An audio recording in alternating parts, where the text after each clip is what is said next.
This is Inspector Dan Matakaya, a 31-year-old police officer.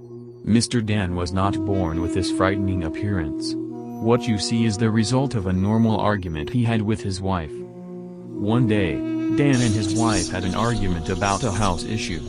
He says it seemed a normal argument like any married couple and later left for work.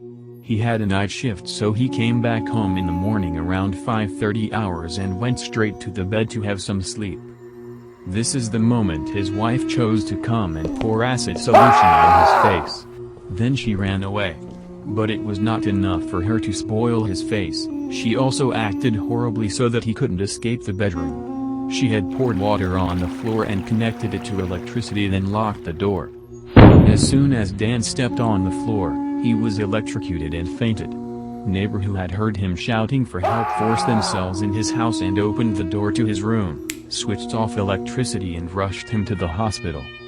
He had screamed so loud for help before his neighbors came and found him in his despair. They rushed him to hospital and luckily his life was saved, but unfortunately not his eyes.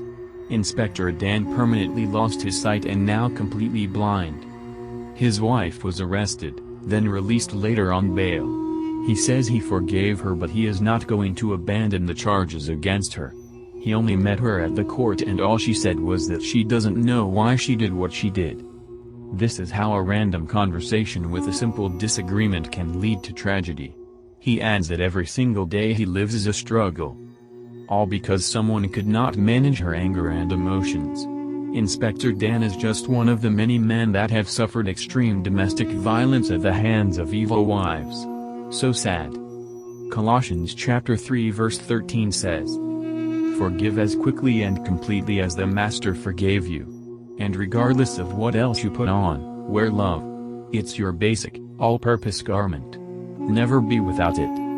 Quote, "A heart of unforgiveness is a breeding ground for the devil." Oshu Majid.